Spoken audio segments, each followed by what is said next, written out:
about 20 years ago, I would have never really put a lot of credence to the industrial complex, the military, but I do now. I really do. I think that whole machine, that wealth of machine, pushing Americas into war, pushing us to funnel these wars. I mean, we spent 20 years at war, and now we're openly in a proxy war with Russia. And another thing, the media stuff, I don't believe any of it coming out. I don't believe hardly any information that comes out. Was your experience in those wars compared to media coverage of those wars? Is that why you don't believe media coverage today? I watched it happen firsthand, especially in Iraq. Well, USA Today is now reporting that support for Ukraine is wavering and faltering. Multiple countries, including the U.S., not as supportive of Ukraine in the war with Russia. Beyond the surface, I'm Ivory Hecker. Elizabeth Lane here. See, Ivory, I think it has to do with multiple things that happened this week. And one of them is Canada kind of honoring a Nazi veteran. So we'll dive into that story. But first, I want to mention that it's not just the United States. I mean, we saw what happened with the Congress, right? So with Matt Gaetz and Marjorie Taylor Greene came out and said, hey, we are so happy to say there will be no more money for Ukraine because it's not America's 51st state. So maybe we should focus more on our internal affairs and domestic issues than sending billions of dollars in Ukraine when we have so many things, including Lahaina, to take care of inside our country, right? So that's good news, but it's not just the United States. If you look at the numbers, 65%, when this war started, 65% from one of the surveys, I'm going to make sure that we say that because there were many different surveys done about Ukraine. So one of the surveys showed that 65% of Americans wanted to support Ukraine. Now it's the opposite. Ooh. So it's completely opposite. And I think people are waking up to really finding out what's happening, that a few men have their own agenda playing out in this, and people's money, and just as we were being used. So that's number one. And number two, it's not just the United States that doesn't want to support Ukraine anymore. We saw what happened in Poland. So Poland's government and Ukraine are in dispute over grain, and Poland is blaming Ukraine for backing off on the deals and etc. We are not going to go down in details with this because it deserves another episode to break this down. But the truth is, Poland says, we're not going to send you any more guns. And Poland was one of the best allies with Ukraine. So not only overseas, the support is wavering, but also right next to their borders of Ukraine, the countries are changing their mind. So I think it also has to do with the fact that Ukraine is kind of losing this war. And, there are a ton of soldiers that are surrendering, giving up because they realize that, it's a suicide mission. I personally interviewed one of the SBU agents long time ago, somewhere a year and a half ago, which we could provide that video, I think, still, even though YouTube took it down. So, So he said that even back then, they were sent on suicide missions. So even the soldiers are like, hey, so if I'm going to die for nothing, I'm not advancing here. So I'm dying for nothing. It's not like we're gaining ground here. So if I'm going to die, I'd rather take my chances as a slave and surrender and then get shipped back to Ukraine at some point or meet my family in Russia. And it's very important to say that Russians are offering Ukrainians free surrender, meaning that they are tuning in their frequency and saying, you're not going to be harmed. We are going to feed you. You're going to be just fine. All you have to do is give up, right? And we saw these videos and advertisements that Russians put out, which pretty much shows exactly how it will go for Ukrainians. And I think it's good to add on that video as well. This is Russians actually putting money into clips showing Ukraine that you have better chances to live freely if you surrender. We don't want to kill you. So that's one. And now they've been killing. I mean, the Russians have been killing people, right? I mean, just today, AP reporting Russia strike on village kills 51. So you're saying Russians are pretty much saying, we'll be nice to you if you surrender, we'll keep killing you. Yeah, of course. I mean, it's war. When it's war, you're gonna kill the other party, or they will kill you. And remember that famous video. I don't think we have it as we speak, but we can always link it down below on YouTube. So remember that famous video of this bombing of the marketplace, public marketplace? I can provide that video where every major channel said that it was Russia killing innocent civilians, and Russia says, no, it's not us. And week after investigation, even Wall Street and New York Times came out and says, actually, it was Ukraine. Oh, wow. But yeah, I mean, it's we can link this video. This happens all the time. So I'm not surprised. Ukraine hurting its own people. So this AP headline, was it Ukraine who just did this strike to get funding? Zelensky needs funding. So if he can show that his country is being ravaged, it might help. But we don't have evidence of that so far here. But Zelensky is desperate for funding right now. 100%. The U.S., a top funder, is backing off that a big reason that Kevin McCarthy was ousted as House Speaker is that he was doing a secret deal with the Democrats on Ukraine funding, according to Matt Gaetz. Isn't that funny? Like to sit back and think about this. So you have a Republican speaker making a secret deal with Democrats for some country that he cannot pinpoint on a map. Like, you know what I mean? So it's absolutely shocking. But I want to focus on one of the major developments that happened just a week ago, which is Ukraine honoring Yaroslav Hunka, which is a known Nazi veteran. So remember when Russia was screaming, like with everything they had, that we are denazifying Ukraine, we are not going to be okay with Nazis in Ukraine, and every channel, if people go to Gray Zone or YouTube channel for Gray Zone, whichever you prefer, guys, they did a really good merger of these clips from CNN, BBC, ABC, all of these major channels are there saying that there are no Nazis in Ukraine. What are you talking about? Like, Zelensky is a Jew. How can he ever support Nazis? If you have that clip, Ivory, where Zelensky and Trudeau are applauding a Nazi veteran, Yaroslav Hunka, who was in one of the most brutal SS units, could you play that for me, just so that we can see a Jew applauding a Nazi who killed a bunch of Jews? There we go. A Ukrainian veteran of the Second World War. There we go. That's Yaroslav Hunka. Ukrainian independence against the Russians, and continues to support the troops today, and at his age of 98. Invited There we go. Anthony Rota to witness Ukrainian President Volodymyr Zelensky's address to Parliament. Yaroslav Hunka is one of his constituents. He's a Ukrainian hero, a Canadian hero, and we thank him for all his service. That was the Canadian jubilant hero scene that Friday. kills Canadians. Now new Woo-hoo. details have emerged about that war service MPs applauded. Hunka served in the 1st Galician Division, a voluntary unit commanded by the Nazis. The unit is complicit in the Holocaust. This Jewish human rights campaigner says there's no defending former soldiers like Hunka. You swore allegiance to Hitler, and you were involved with the massacre of civilians. There we go. So it doesn't matter if you try and claim that you were defending against communism, you were still involved with the Nazi war machine. Yeah, so that House Speaker in Canada has since resigned in embarrassment. So you know what I want to talk about real quick? Just the conniving plan these people had, because there is no other explanation, right? So their defense was, oh, we had no idea that he was with the Hitler, and that's just like, what are you talking about? So first of all, he's in a chamber, so everyone is vetted. You can't even go there, especially be honored if they don't know who you are, right? So let's say they made a mistake. Everything happens. Stupid things happen, right? Let's say they made a mistake. You saw the speaker standing up and reading something like this, which he did.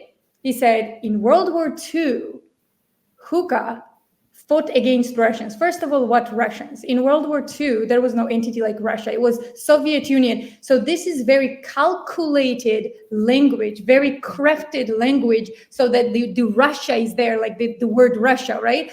So if in World War II you're fighting against Russia, then you're fighting against Canada.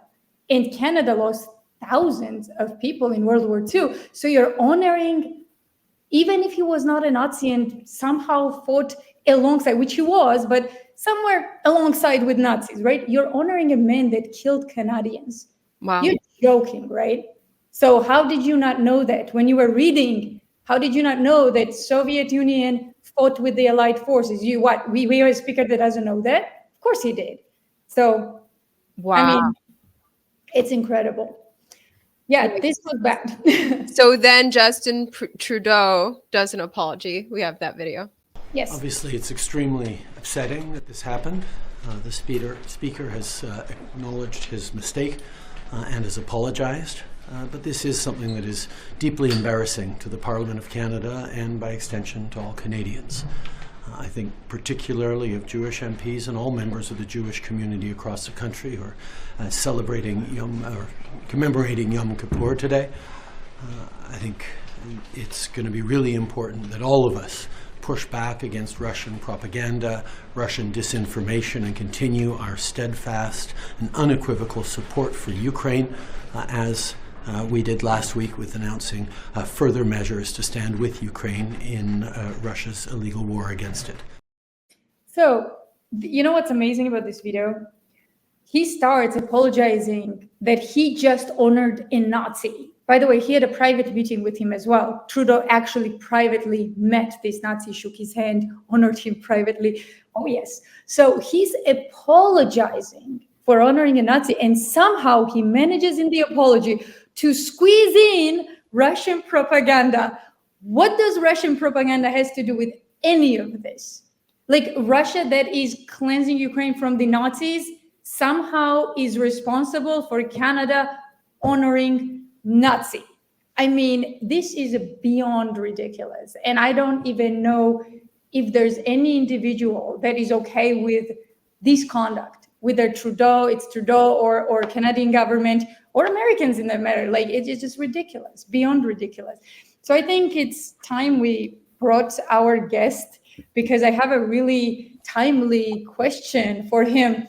Ed, you are a veteran SEAL, okay? So you've seen many different battles. You've done so much for your country. How does that make you feel when Canadian government honors a Nazi that in World War II, there's 420,000 Americans that died?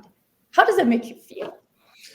Well, I'm not Jewish, but I think as the Jewish folks would probably, they don't, I've never met a Jewish person that would forgive, so to speak, anyone that was part of the Nazi regime. But right? Americans died in the hands Americans of died there, yeah, of course. And, you know, some Canadians, obviously, as you mentioned, but yeah, obviously they made a mistake somehow. Maybe they just got caught. I don't know, you know, because a lot of times people only apologize once they get rolled up and get caught for what they did or what they said. Yeah, that's a pretty bad situation, I would say, for them all around.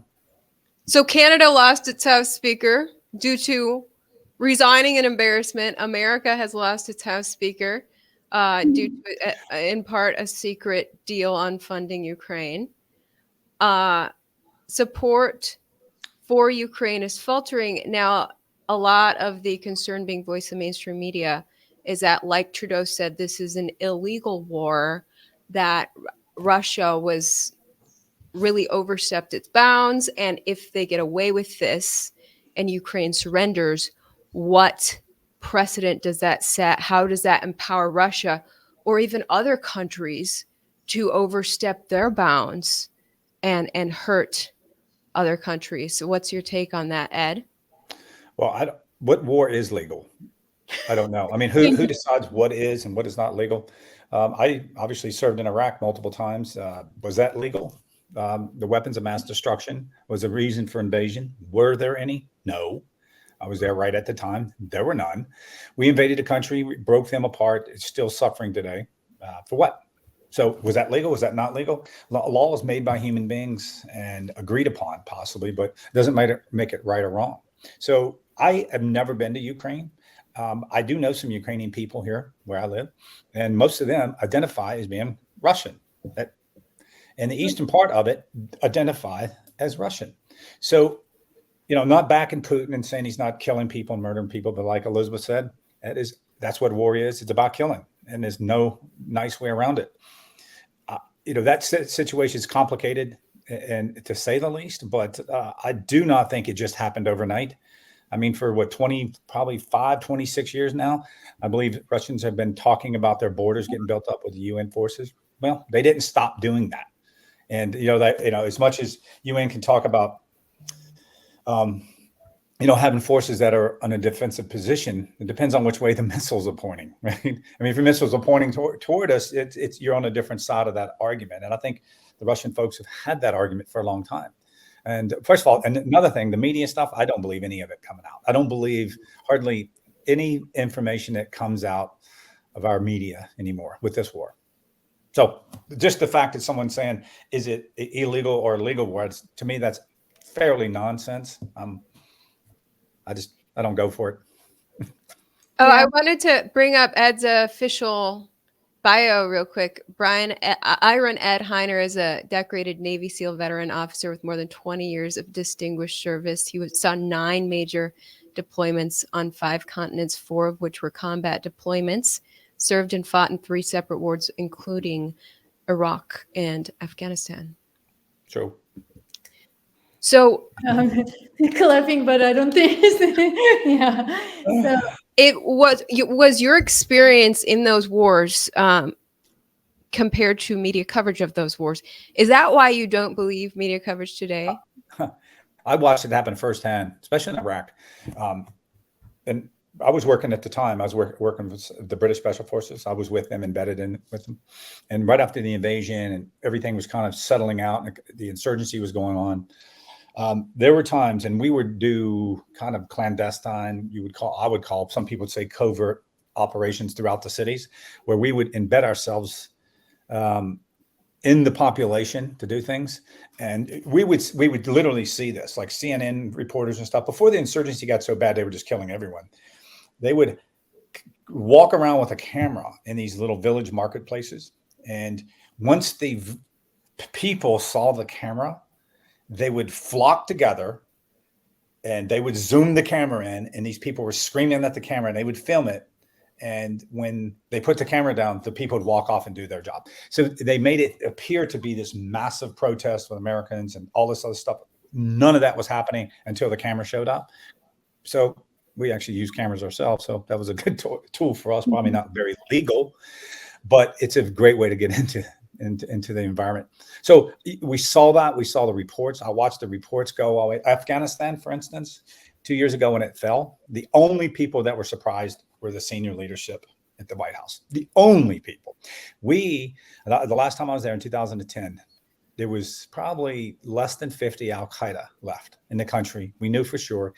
Every military person that was actually involved on the ground operations believed that everything we doing was an absolute waste of time, that the Afghans would never adopt our policies. They would never fight when we left. I was with the Afghan commandos, and they were only as strong as the combat advisors that were with them. So this big, huge machine of lies, and everybody's, oh my God, they're making improvements. They have this strong government. You go outside of Kabul, you drive out in the Wardak province, probably an hour outside. They had no idea who the government was. But you couldn't explain to them why a government was important to them. So it was just an absolute lie. The media ate it up. The media sat inside the big cities like Kabul and just filmed where it's safe. And they listened to all this nonsense from these generals and these admirals and saying, oh, this is good. These people are good to go. Their country's going to thrive. And everyone that knew anything said it's bullshit. So that's why I don't trust them, because most of it's nonsense. It really is. And the media, obviously, they have a hard job, but I think their integrity and in general has gone to sensationalism. You know, if you're a journalist with integrity, maybe that's not a big story. Maybe you go, no, there's really no insurgency, or really this is not working or whatever, but you're not a common story. So you're not getting the headlines. You're not getting that constant feed. You're not making money. So So Yeah, I really absolutely. don't trust a lot of them. I trust people with their own video cameras more than I do through the media. You see what you see, and you put all that together, and you kind of get a pattern of what's going on. And I have to Well, say this, when I was in Russia, I don't know if Ed remembers this, it was like almost 2 years ago now, the first round of Russia, not the second. So I sent him a few pictures. And because I was not in that situation, like whatever I saw for myself and filmed, but there was a few pictures that I was sent. Russians were getting blamed either way. I remember that torture thing or something. And this is how hard it is to lie to somebody who's seen the battle. Like I don't know if you remember this. You looked at it once, you were like, nope, I wouldn't have done this way. So like, from his own experience, he was able to figure out that this is this bullshit. Like this is not well, some of the something mass graves in the that- forests Yes, and stuff, yes, like, yes, okay, yes. And that looks a little too structured. If I was a Yep. Russian troop and I just murdered a lot of civilians, they say murdered, and I probably wouldn't take the time to put nice, even graves 3 foot apart, perfectly lined, right? I'm in a fight. I don't big care. cross that needs lots of Yeah, carving and put like the number on them, it's, right?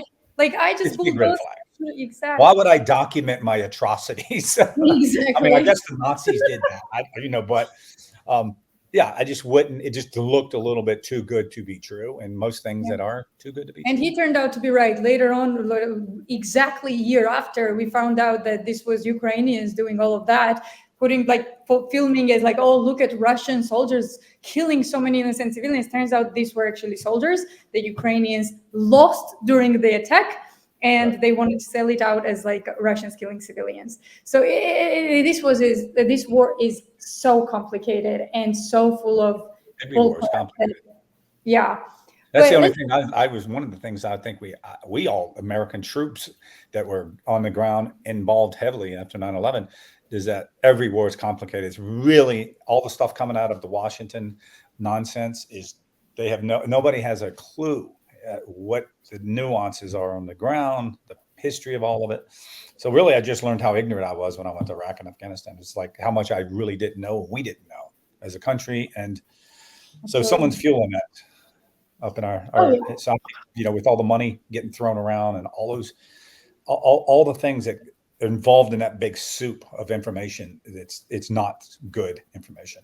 Ed, could you explain from where you stand? I've done this in my podcast before. I've done this on Substack with articles where the money really goes. So all these Americans think that money goes to Ukraine. Like usual Ukrainians, some mother in Kiev or in Lviv gets like these thousands of dollars and lives better. But could you explain how money laundering works in war? Well, I wish I knew how to be richer, but no, I was just kidding.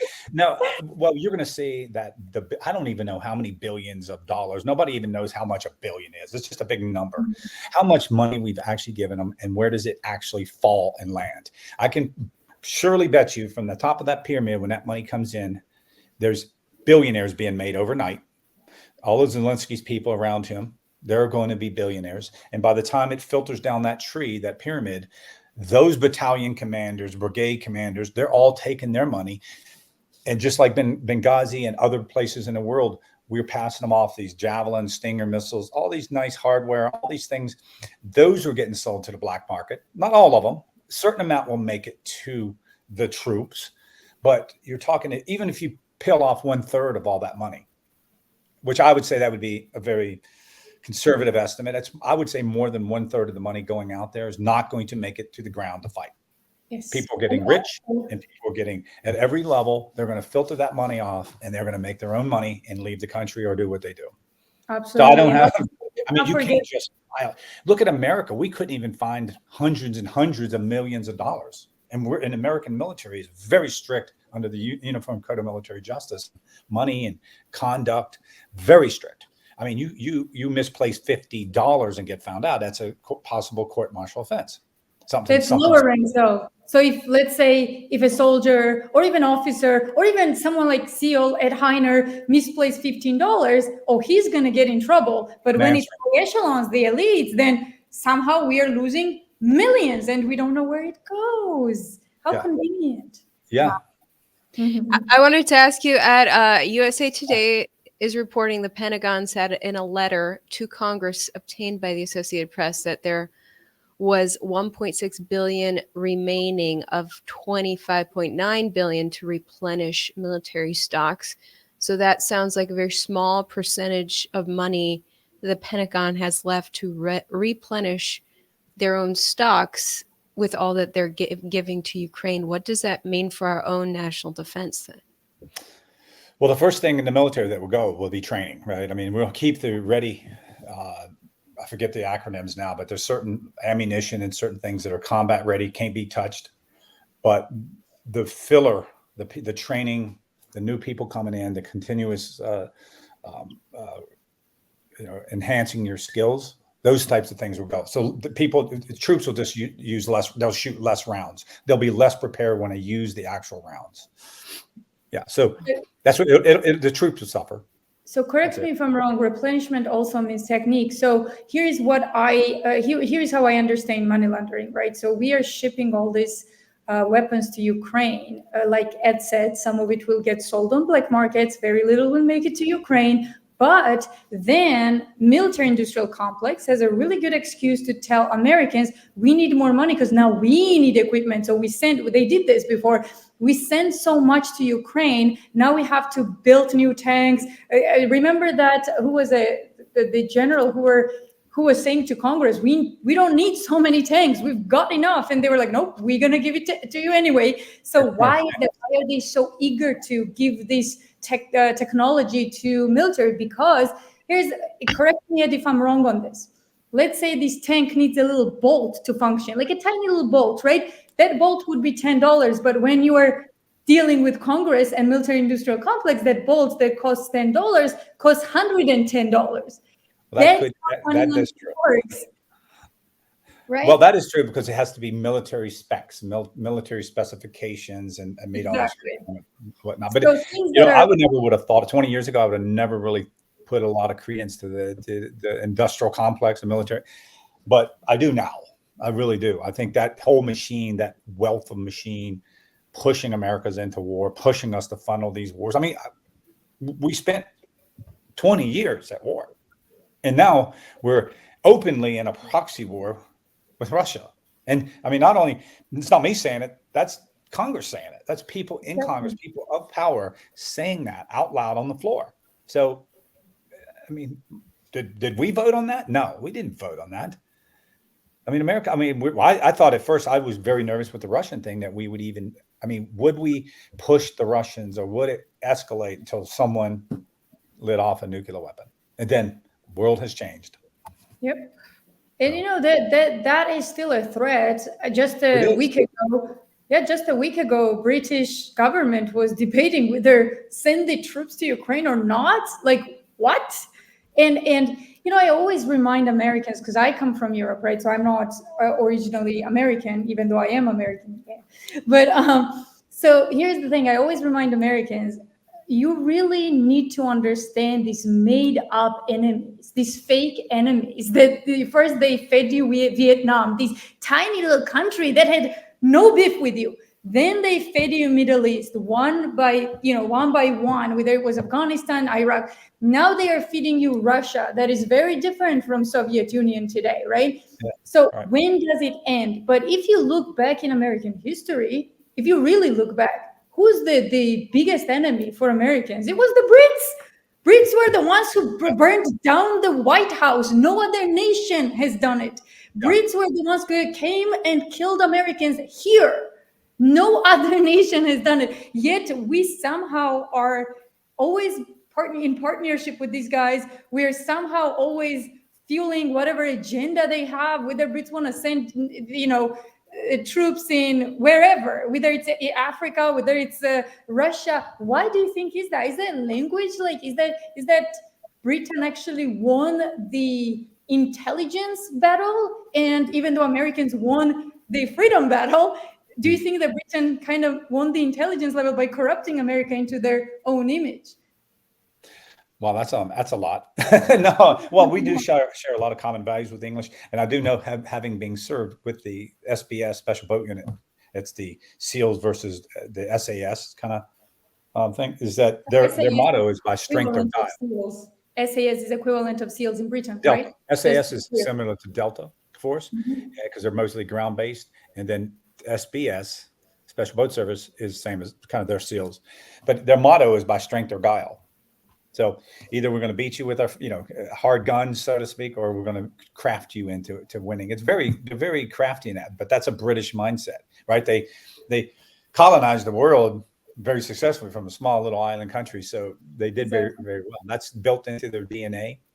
But Americans also, we've become ourselves warmongers ourselves. So.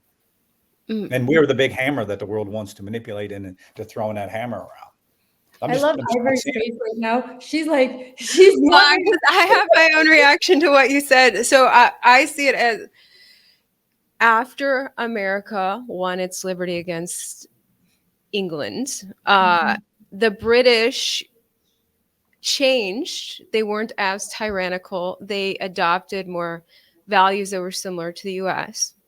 And so we were able to align our countries in a lot of ways with a lot of values. Now, Ukraine used to be a hotbed of Nazis. They had horrible concentration camps there. Once the Nazis were defeated, Ukraine, I think a lot of people feel Ukraine dramatically changed its values. Ukraine has been trying to root out its corruption. American police forces go over there every year to teach police in Ukraine how to police in a structured, non-corrupt manner. And Ukraine has been working to be a liberated, civilized country. And so when they keep getting identified with Nazis, that it's like many people don't agree with that because that's not Ukraine's total identity. And so then for Russia to attack Ukraine and say, we're rooting out Nazis when they're killing Nazis and non-Nazis. Well, you have to. There's no other way. See, that's the thing. Like, I mean, I feel like people are asking for Russia to be an angel with the wings. I mean, they are in war. There's no other way. So, for example, I was there. I can talk about maybe more about this subject than many. Okay. So in the initial stages of war, which I saw myself, and keep in mind, I also lived in Ukraine. I have many Ukrainian friends.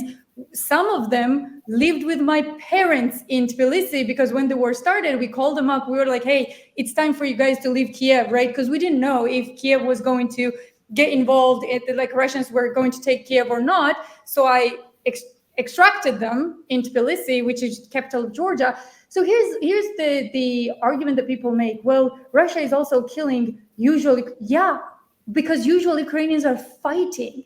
And it's only Russia so far that's making advertisements, putting money in advertisement to save those usual Ukrainians so that Ukraine actually has a male population and not just female anymore. Well, I don't see that British doing that. I don't see any other countries doing it. Russia realizes they are Slavs. They are our brothers. We got to save these morons that got duped. Like every Russian soldier that I interacted with, you see, and correct me if I'm wrong, Ed, here, like when you were fighting Al-Qaeda or whoever it was, right? You didn't see them as brothers.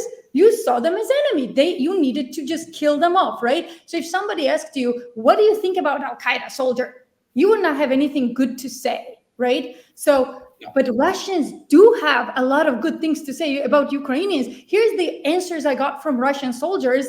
And I have these answers, not just for me, but documented, right? So they always say Ukraine got fooled. They don't say Ukraine is a terrible monster. No, they say Ukraine got fooled by their foolishness. They are hurting us. So we got to do what we got to do. We can't expect Russia to be this angel that never kills anybody and, oh, why don't you just attack us? And yeah, sure, that doesn't happen. So I get your point, Ivory, but I'm going to be on the Russian side on this one. You can't fight war one-sided. It's war. What's your take, Ed? Well, I mean, there's no difference in Iraq. I mean, for instance, Iraq, most of the insurgency after the first year, after the first invasion, the insurgents were all civilians.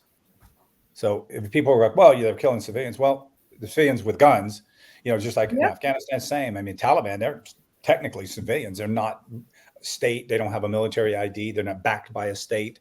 Neither were the insurgents. And I didn't have anything personally against the insurgency. I mean, other than we would kill them. I mean, I guess that's on the fence. Yeah. But no, when we captured them, stuff, I understood it. I understood that we invaded. We're the ones that came into the country. So, we didn't have the same hatred for. Now, Al Qaeda, different story. They really no sympathy, no empathy whatsoever. But yeah, the Iraqis were saying, I mean, it's like, hey, sucks. We're fighting each other, and probably in a better circumstance, we wouldn't be. Yeah, and these are like usual Iraqi people who just like normal people. sees as American as an invader. So what do you do? Like you can't tell an American soldier that has its own rules and orders, like don't shoot at any Iraqi civilian that has a gun. Like what? How am I supposed to? So I'm going to die? Why am I never fighting? saw one, and after the invasion, I never saw someone in uniform. So we would have shot at no one. So you They're just awesome. that's my point. Yeah. Wow. Ed, how's your perspective changed on America's war in the Middle East after all these years? Have you gained clarity about what really happened? A lot of it, yeah, I think so. I mean, I think we were, and obviously George Bush, probably one of the biggest mistakes in history, I think, that I can think of, as far as starting that war in Iraq. We were already in Afghanistan. I understood Afghanistan very clearly. I think we all did it first. Hey, we're there to kill Al Qaeda. That's what we do. That's what we did. And that was over quickly. Then it just kind of what we call mission creep, right? It just became this nation building process. And I don't know who was pushing that, but Iraq kicked off in 2003 in March. No one in my business, we really couldn't believe that was happening. And then the weapons of mass destruction was shoved down our throat. And then, even loose conspiracies about Saddam Hussein, who was linked with Al Qaeda, and which was complete nonsense. Saddam Hussein was not a lunatic. He wasn't an extremist religious person. He probably wasn't even religious. Did you believe these things at the time, though? Did you believe I couldn't believe the invasion. Well, once the invasion happened, and we basically a year later, like nothing was found. We were like, wow, here we are, And then Al Qaeda came in, so it was a cesspool for foreign fighters to come in, and we'd kill. We got a lot of foreign fighters, but no, there was no reason to be there other than we were wrongfully invaded, in my opinion. Now, some people, I'm sure they still hold on to, he was a dictator, he was bad. Yeah, there's a lot of bad people out there. It depends on what side of the you're on. Including in the US. Yeah. I mean, you can ask a lot of people in that world, and they think US is awful. Exactly. No, I agree. So Ed, I want to talk about your career, and so put politics aside. It's very interesting how. So okay, if we, God forbid, but if we ever have to go in war with Russia, and people have hard time understanding. They think the American military is absolutely invincible, and that is not true. And I think I listened to was it Colonel McGregor? Like I can't remember who said it. Either way, so that's not the case. Also, American military is used to fighting wars with tribal people. They are used to fighting wars in small, like you would know this. I don't have to teach you that. But what's going on in Ukraine is very different. It's multiple professional armies going at each other.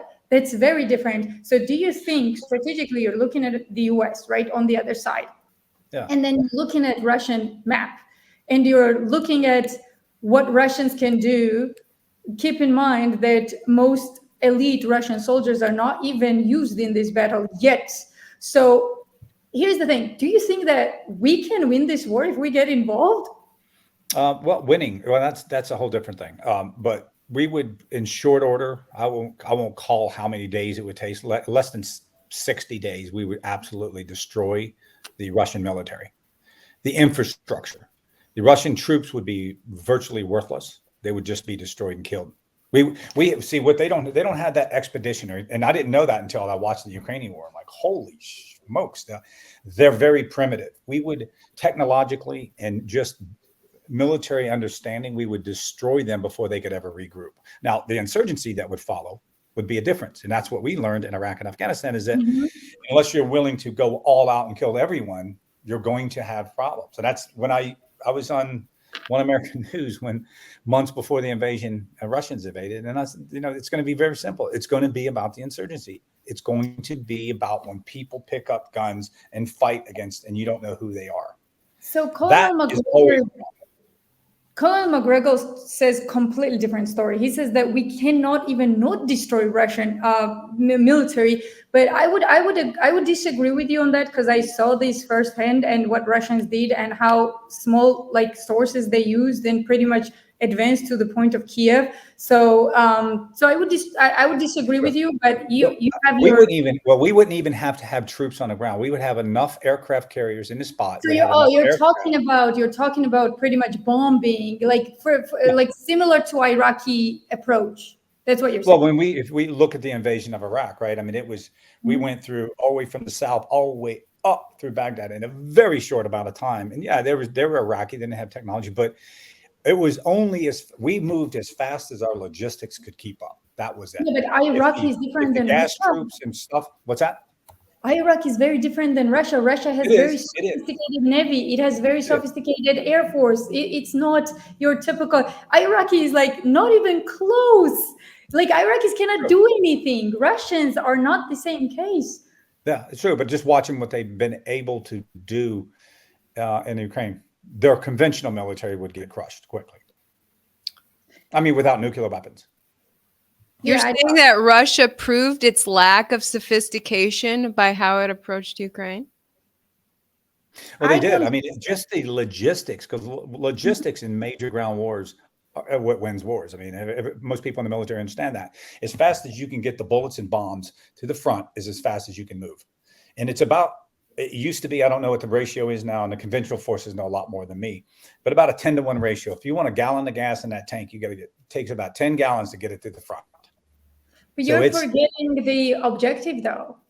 So here's what I don't understand. You know that they only led the invasion with a few thousand men, called it a military operation. So I think this was the mistake of Russians. This is why this propaganda followed that, Russia is not ready. As soon as they applied tiny little bit more swords, they went all the way to Kherson and Odessa. So, I mean, a slight change in their punch already had a huge effect. But you have to keep in mind, they only started with less than 40,000 men. You know that you don't go to war with 40,000 men unless it's a military operation, which it was. So I think what you're saying would be correct if we take the initial first year of Russian conduct, because they had no intentions of taking Ukraine. So they had no intentions of what you did in Iraq. Does it make sense? So makes sense. Yeah. I'm just saying what I've seen from their technology-wise, what their weapons can do. And it's not just the weapons, it's how you can employ those weapons, what professionalism in that chain. We can deploy anywhere in the world. They don't have that capability. They don't have the capability to resupply. They don't have those capabilities. You can see it. It's not there. So we could destroy their actual conventional military very quickly. It's so interesting, because I would love to have you and McGregor, because Colin McGregor says completely different things. I don't know. I don't know him. I don't personally know him. So he's pretty famous, actually. I think he's Colonel McGregor. Yeah, Colonel. Yes. He's on Fox all the time, right? I don't know if he's on Fox. I know that he's. Yeah. Douglas McGregor. Yes. So he has very rich background as well. So I would love you and him. He's a conventional commander. I was special forces, so he's a conventional commander. He knows a lot more about conventional wars than I do. Yeah. So honestly, I don't know. It appears they would be wiped off the map very quickly. Their conventional potential. Yeah, so he talks about Russia, and he talks about completely different. He says that we can't win war with Russia at all. So I'm not talking about winning war. I'm not talking about winning. I'm talking about crushing their conventional military forces. So they cannot wage a full-scale war. We just crush them. Their infrastructure would be crushed. Their weapons would be destroyed. Now, winning means you've got to go in and hold the ground and take it. That's not what I'm talking. I'm not talking about winning. Oh, so you're talking about the first punches. You're talking about the first punches. Yeah, I'm talking about their military infrastructure itself would be destroyed very quickly. Well, if it's okay, so I don't know. I'm not an expert, so I cannot oppose you. So I wish I had McGregor here so he can kind of debate this with you, because what I've heard from him, and I've had his interview as well. He says completely different story, like completely different from what you're saying, which is very interesting to me. Isn't that absolutely shocking that you have a SEAL whose perspective is absolutely different from McGregor's? I mean, hopefully we're talking about apples and apples, not apples and oranges. Like I said, it's not about, when I'm talking about winning, we're not talking about whatever that looks like. We'd have to define what that is. But just like in Iraq, we never defined what winning looked like, really. So now I'm talking about just destroying what they own, destroying their ability to mobilize and move troops, own the air. And then that's a whole different problem, because you got a very, very large country with a lot of complexity, of issues in that country. So it's not like we're going to take over and invade it and hold ground and win the country and it's ours. No, absolutely not. I mean, I can't see that happening anymore on Earth, anywhere. So no, absolutely. Also, you have to keep in mind, Russia is not just Russia. It is, so many different nations inside Russia that are more than willing to die for Russia. So sure. I don't think it's going to be as easy. Just to crush their system. But I just don't know why Americans have chosen them as an enemy before the invasion, and why we didn't just get on board with the Russians as friends, knowing their potential, knowing, we have somehow continued the 80s, that Cold War mentality of that, that Soviet Union turned into Russia and then Russia's bad. So that is a diplomacy mistake, in my opinion. I just don't know how they turned into an enemy. All they want to do, really, it seems, is to be left alone. For the most part, everybody's like, they're taking over land that used to be theirs. Well, yeah, keep in mind, Putin actually wanted to be friends. He offered that accept Russia in the NATO. I mean, what else can he say? This is the guy that says we are committed to friendship. Why don't you accept us in NATO? Who's gonna dare oppose us when Russia stands with America in NATO? It would be that no matter what happens in this world, Russian and American soldiers would fight together against it. And guess what? U.S. said no. See, that's victory to me. To me, that would be victory, is by guile, not strength. Like the Brits talk about. It's like, hey, at least form up. As Sun Tzu said, right? Keep your enemies close, keep your friends close, but your enemies closer. That kind of mindset is like, hey, if we keep them on board with us and let them do what they're going to do, they're different than we are. Exactly. We don't need to pick enemies. And I don't want to. We already have one in China. The whole world thinks we're at war with China already. Exactly. Listen, I don't want to sound like racist here, but here's what I have to say, knowing Russians as well as I know. Okay, so I know Russians really well. I come from Georgia. They're not woke. I know that. Yes. They're not into the woke thing. So not at all. And I think it's a phase that we're going through, and it will go away at some point. But here's the mistake, and I want to hear both of your opinions. Here's the mistake that we made. Okay. So Russia extended a hand of friendship to us. We said, we don't care about you. We've got other agendas. Go deal with whatever you want. And very soon we turned them into enemy. But here's what happened. Russia realized that, everyone in this world needs partnership. If we didn't need partnership, we wouldn't be, Nuland wouldn't be running into, African villages trying to settle things in Africa. Like, America is not a standalone wolf. It cannot possibly be. This is why we are so eager to fight for partnerships like Ukraine, Georgia, like whatever, right? Even in Africa, third world countries, we really want to get them to stay as our ally, or I would phrase it as slaves. That's how we treat them. We suck on their cobalt and all of this. But the truth is, we are trying so hard, right?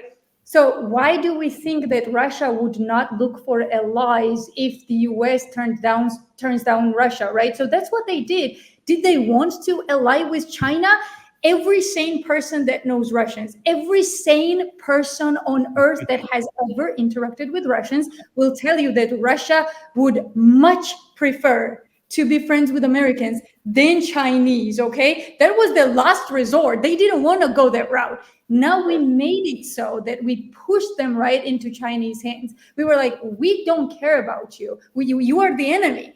And somehow China, that has some secret institutions, which Russia doesn't, by the way. China, that has some secret institutions in, American cities, countries, states. Like, this is crazy. We are talking about China as like, oh, our ally in trade and friendship and all of that, and somehow Russia is the enemy. Like, what, in what world this is okay?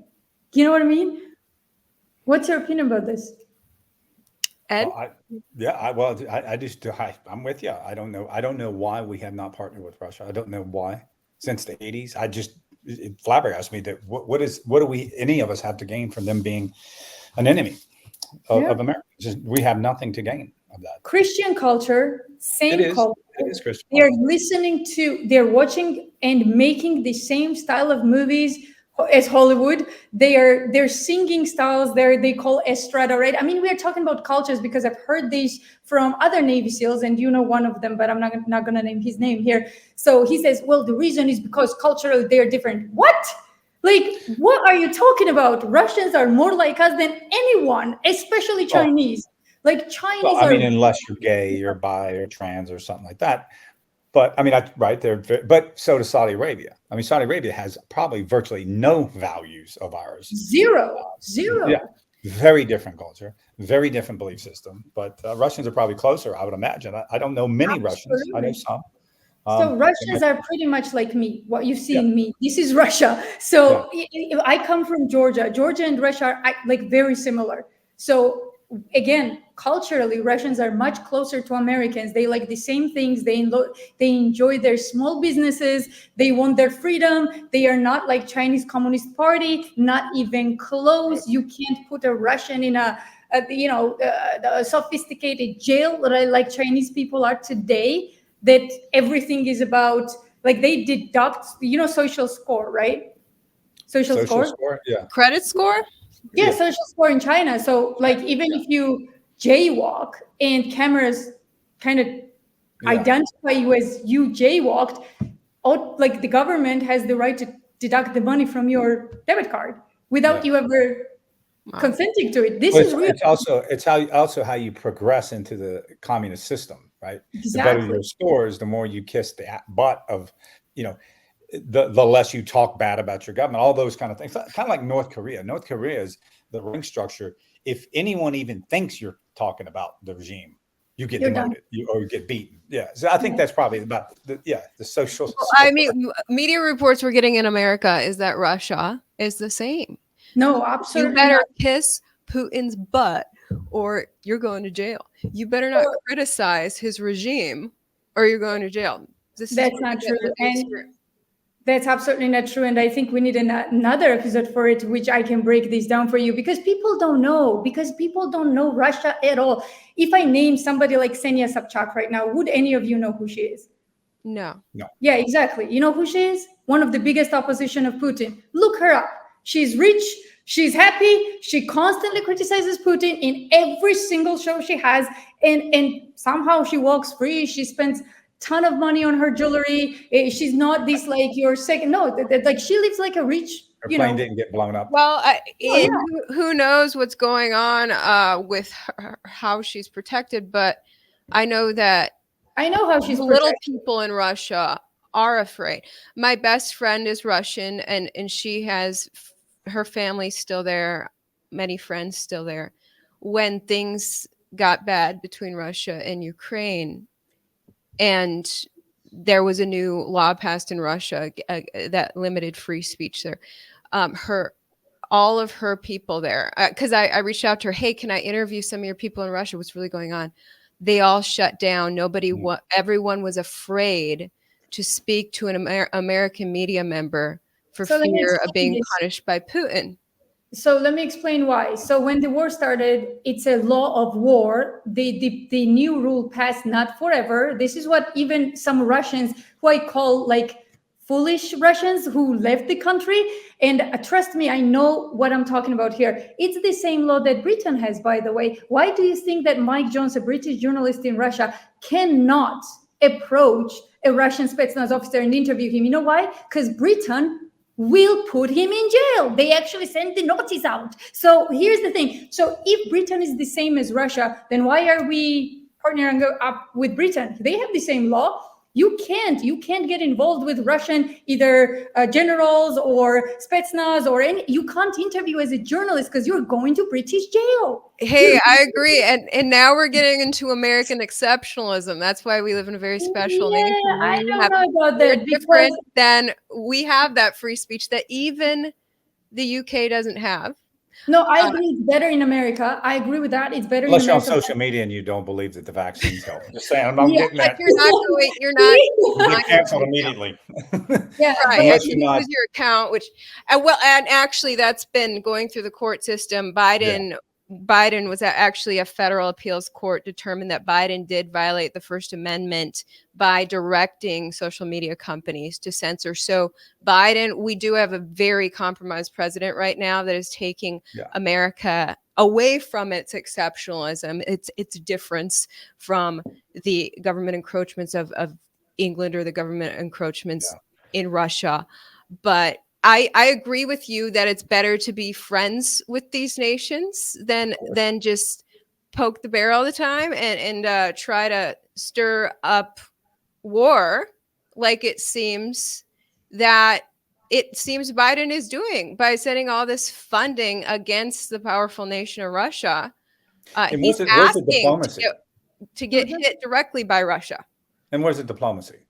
yeah. You know, it just sounded off. What's in Adam Schiff on the first, immediately was on the floor of the House talking about we're in a proxy war. Remember when they were impeaching Trump, and they were talking. He was actually speaking. I can't remember what date it was, but he was talking. We are in a proxy war. Just immediately, people started saying that. And where was the diplomacy? Where was the hey, let's have a sit down here, figure this out, maybe carve out some property. I don't know. I'm not that. But instead of just killing off people and having these wars.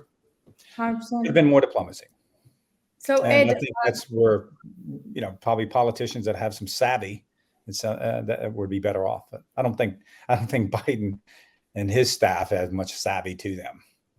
I don't I think think he's- Biden knows what day it is. So I don't think it's just Biden, So yeah, It's such an he's, easy target, but he is like as clueless as any. He even says it himself. He's like in his speeches, they were like, well, if I say any more, I'm going to get in trouble. Like, who are you going to get in trouble with? You're the president. Just handlers. it's incredible. Like as a leader, you would I was not the president or nothing, but you never let that come out of your mouth. You would never let, I'm going to get in trouble, or my boss said this. No, you own everything that happens under you. That's it. You own it. And it doesn't build any confidence when he's talking about getting in trouble or he's babbling. yeah, no, they say that our scenes haunt us. Like our scenes always haunt us, and no matter what you do, even if you're the president. My favorite moments when this war started was when George Bush says, "It is unbelievable, one man's decision to invade a sovereign country of Iraq," and everyone's like, "Ding, ding, ding, ding." So that's Bush talking about his own scenes, and then Biden came out and says, "No matter what Putin does, people of Afghanistan will never love," or something like, respect him. And I was like, what Afghanistan are you talking about, Daddy? Oh my goodness. Completely somewhere else. It's just incredible how stupid these people are. But Ed, I want to ask you about your new endeavors. You had a book written, right? So you're writing another one? Don't demote me. First one's a bestseller. Okay, so I want to ask about your book because both of them, but first, I think the first one was when you focused on more leadership, right? Yeah. Here they are. Yes. There you go. Uh-huh. Yeah. What's greatness under tremendous stress? A Navy Yep, SEAL that's the system for reason. turning fear into accomplishment. That's the most recent one, yeah. And then first, fast, fearless, how to lead like a Navy SEAL. Yeah, that was first, and that really did very well. Hit some bestseller list. But yeah, I'm kind of going backwards. I'm working on different things. The guts, the greatness under stress. Tremendous stress was actually I finished it right when COVID started. So I pulled it back from the publisher to add a couple things in COVID in there. But a lot of it just, I watched unfold perfectly. Some of the ideas and concepts I hadn't got. So I'm like, I got to pull that back and put some stuff in there. Yeah, it just talks about fear and how to manage it and how to manufacture motivation in your own life. But I'm working backwards in my life. I'm working from leadership to self-leadership, which is guts. And then my next book, I believe, is going to be talking about ethos, character. Mm. That's amazing. So if you could tell me one lesson from whichever book you want to pick that everyone should apply in life, what would that be? Let's see. Right off the bat, I guess the victim mentality, extreme ownership of your own life, right? And that's one of the first things we teach SEALs, and we do it very simple. It's not hard because most people don't understand. But the first 6 months of a SEAL training, the basic SEAL, there's really nothing high speed. There's no fancy weapons, nothing. It's just a lot of cold water, a lot of sand, a lot of hard, heavy logs, a lot of pain. And we twist the body to mold the mind. But one of the first things we do, and it's very effective, is you learn language discipline.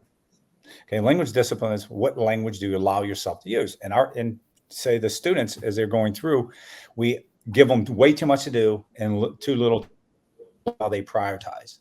But when they come up and it's like, hey, did you get it done? It's either yes, no, and I'll be clean here. It's I effed up. I messed up, right? And that's the three responses you accept. So over time, yes, no, and I messed up, it starts, most people default to excuse making. Well, my dog ate my homework, whatever those cases are, right? All those things that default to. So it stops them in their mind from defaulting to excuses because we don't care. We punish them and physically remediate them brutally. And over time, they start to separate themselves from excuses. So they start to own the outcome of their own life.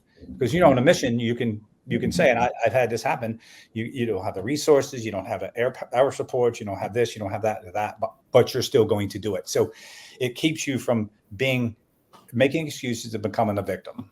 And I think I teach kids in the foster youth and juvenile court systems around San Diego. I have an organization that does that. And that's one of the first things we teach them is that, yes, you've been victimized, but you're not a victim. And here's how you get away from that, right? How you form a different relationship with your own life and to get away from that victimhood. And it's by language, by choosing your language. And if you choose your language properly over time, you choose how you think and you choose the emotions that come along with the thinking, then your actions change. So it's a big chain reaction. Pretty simple, but hard to do. That's right? Yeah. And I think language is very important in nations too. Like certain nations develop according to how they speak, really, And I'll give you a very short example from coming from Georgia, right? We don't have, this has nothing to do with woke. I got to say that. No woke culture in Georgia. But we don't have a word for she or he. Yeah. So meaning that everyone's equal. So women and men are, very equal. So when you talk about something, this is why my American friends often hear me say mess up he and she sometimes, because I don't have it in my language, right? So that's your excuse anyway. What was it? That's your excuse. Yeah, that's my excuse. You make a mistake, you're like, oh, I'm sorry, sir. I didn't realize you're not a sir. Exactly. My bad. I'm Georgian. I get away with it. It is very interesting because when I saw this transformation of women's rights in America and stuff, it was so foreign to me. I was like, what do you not have? You have every right. Why are you complaining? You know what I mean? Because to me, coming in from a different perspective, it was just so strange. For me, it's so foreign. I don't think that as a woman, I'm a victim. I'm with Jordan Peterson that says women are more compliant. So when they ask for a raise or something and they are shut down, they don't fight for it. They walk away. Most of the time, that's the case. I have to admit that is the case, okay? So stand your ground as a woman. You're not a victim. If you're asking for rights, you're already putting yourself in a victim position. Who asks? A person that owns something doesn't ask. So that's the thing, you're putting yourself as I'm asking somebody. Who are you asking? Right. Take it, So yeah, it's very different. But talking about that, my country has this strange word that, let's say if the bus, you're at a bus stop, right? And you miss the bus because you're late. they don't say, I missed the bus. There is no such a sentence or word to combine, like to make a combination like that. You know what they say? Somehow the bus left without me. Like it's the bus's fault that it just, the bus left. God's will, baby. Inshallah. Yeah, and if you look at the nation of Georgia with so many good things that they have this disease of putting responsibility on other people. Like in Russia, for example, with the approach with Russia, they always thought that somehow Russia is supposed to protect us without us doing anything. And I'm like, why? You know, and that comes from their mindset, because that's how they speak. It's Language the bus matters. that I didn't make it. It's not that I fell asleep. What bus missed me, you know? So yeah, language is absolutely. Language is very powerful, very powerful. And it's where it all starts in the mindset. I mean, politics is about language, right? If the whatever side of the aisle wants to get on a rant about something, they use certain verbiage over and over and over and over, right? They just constantly use it. And when you're tuning into channels and you hear the same exact phrase from each network, except for the opposing networks, that's what they're doing. They're manipulating. Like you said, like instead of using we fault the Russians in the 80s. No, we fault the Soviet Union, right? Exactly. Because language matters. Language matters. Yeah, and there were so many different countries. And I want to say this real quick before we wrap up. So guys, when we fault Russians on Soviet Union, and trust me, it's really hard for me to say, because who were the most distinctive and distinguished leaders in Soviet Union? Could you name them? Could you name them, both of you? Give me two names. Is it Gorbachev? Yeah. Well, who else? Gorbachev was probably one of the most powerful men. Really? Are you sure? As Americans concerned, Stalin was not? Are you sure that Stalin was not the most powerful? Well, Stalin. He was Gorbachev in the U.S.'s eyes, because Gorbachev helped. Yeah, exactly. But no, I'm talking about Gorbachev. But you have to keep in mind, Gorbachev was not a leader in Soviet Union. So I'm talking about Soviet Union. If you had to pick, Gorbachev broke Soviet Union. That's not leadership. So I'm just saying, yes. He was powerful to us. Yes, for sure. On this side of the border, he was very powerful for Americans. Yes, but if we were talking about, but you like Gorbachev. I was asking the tyrannical, like what America sees as tyrannical leader, right? So if we are faulting them, we're not faulting Gorbachev, right? Because he broke the Soviet Union. So I'm talking about when you fault Russia on Soviet Union, could you name Russian leaders in Soviet Union? At least two. Could you name? Is that a question? Yes. What was the question? Could you name two? Gorbachev was Soviet Union. Gorbachev was Soviet Union, and so was Stalin. Stalin. Okay, so I'll take Stalin, because, like I said, Gorbachev broke Soviet Union. He doesn't count as a leader. He was brutal. Sure. So Stalin, can we agree that Stalin was one of the most famous one to be faulted for Soviet Union, to be blamed for Soviet Union? Can we say that? I would imagine that's what most people identify as Soviet Union. Okay, great. So now next, when we had Cold War with Soviet Union, Cold War, right? Who was the leader in Soviet Union? Nikita Khrushchev, right? Nikita Khrushchev was the leader. Okay, let me explain something. You weren't born yet, so Listen, I know what I'm talking about. This is my subject, so I'm not gonna be done with this. Listen, so here's something that I want you to focus on as Americans, as both of you, right? So we fault Russia for Soviet Union. We keep saying, oh, Soviet. Okay, so let me explain something. The most ruthless leader in Soviet Union was Stalin. Stalin was born and raised in Georgia. Yeah, it hurts me to say that. I'm from Georgia, but he was born and made and raised in Georgia. Now let's talk about the second leader that had a biggest tension with America. That is Nikita Khrushchev. You know where Khrushchev was from? Where? Kiev. Well, actually, Ukraine, not Kiev. Ukraine. So every leader that ever had a tension with America was from either Georgia or Ukraine. So just think about that a little bit, okay? So we have Ukraine like as our ally, like just funneling money there, and we have Georgia as our second ally right next to the Russian borders. So why are we blaming Russia? I just have a question. Like, we have two leaders that are not even from Russia, guys, And yet we're blaming from Russia. Khrushchev was the one, by the way, who started this craziness in Crimea. He was the one who took Crimea, Russian territory, and just gifted Ukraine. It's like, that was no tomorrow. So again, before we talk about this stuff, we really need to know what we're talking about. And I feel like Russia has been a victim of lots of misinformation. And I always feel very contempt to when you know this subject and you spend so many years and you come from the country that knows all this stuff in detail, you are part of it. You have to speak, you know? Well, I think that was our issue with, just call it Iraq, right? We go into Iraq. We knew nothing about it. We found out very quickly. We knew nothing about it. And that's the same with Americans. We don't know anything about Russia. Not really. Yeah. I mean, we don't know the nuances of the culture and what the psychology of the people and how they've developed over years. We don't know any of it. Most Americans don't know anything outside their border. Yeah, exactly. So we probably should quit dabbling in other people's borders if we don't know anything about it. Yeah, we have 50 states. We have a beautiful country. We have 50 states. We have everything within the 50 states. Whatever you want, you can have it here. Sure. What do you want in Vietnam? What do you want? Like, stop. Enough. You know? So yeah. Ivory, if you have any final questions for Ed, and I think I just think America's terrified of Russia, and Russia suddenly invading America's friend Ukraine scared America. And now America is doing a lot to say, don't go any further, Russia.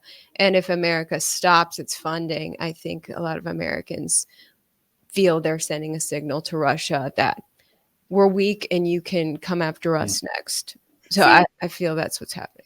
I understand your point of view to that. I would just say that maybe invading Iraq, Afghanistan, Vietnam scared Russia. I think America's done a lot to scare Russia. Maybe training Ukraine and funneling money to Nazis scared Russia. Why don't we? I think they're both taunting each other and they need to stop. Empathy. Empathize with your enemy. Empathy is everything. Yeah. So only we get scared? But now Russia somehow is supposed to just take it? Like, no, it's unfair. We should not be thinking that way. Empathy is everything. I agree. Not Everyone sympathy, needs more empathy. And yes. And thinking in a way that achieves greatness. Ed, your books look fantastic. I want to read them. They are very good. Hey, my first one, magazine actually did pick their thought leader, this whatever his guy's name. He said the top 10 leadership books of all time. My first one, he put that in there with Collins, and, Ken Blanchard, Covey. He said that was, he goes, it was a surprising book, which I wanted people to be surprised when they read it, not some, tough guy, whatever, nonsense. So yeah, pick it up. Love that. Read them. Ed, first, before we go, I want to say thank you for your service. And you have always been, that I know many, many SEALs and many military people. And I kind of always say that in that circle, there are many that still, after all these years, don't understand what they were doing in Iraq. But the one thing that I want to say about Ed is this is the man that is so able to kind of step aside and draw the conclusions not from his own ego or agenda, or just like as a separate entity. He can look back on his career. He can look back on the things that our country has done and draw very, very objective conclusions. This is why I really appreciate you. And this is why people should read your books. So yeah, thank you. You don't have to read the books, just buy them. The other part's just nice to have. Thank you so much for being a guest today. Yeah, great talking with you, Ed. Thank you very much, and best of luck to everything. And that does it for Beyond the Service. Ran a little over. It was a great conversation. Thanks, guys. All right. See you next week. Bye.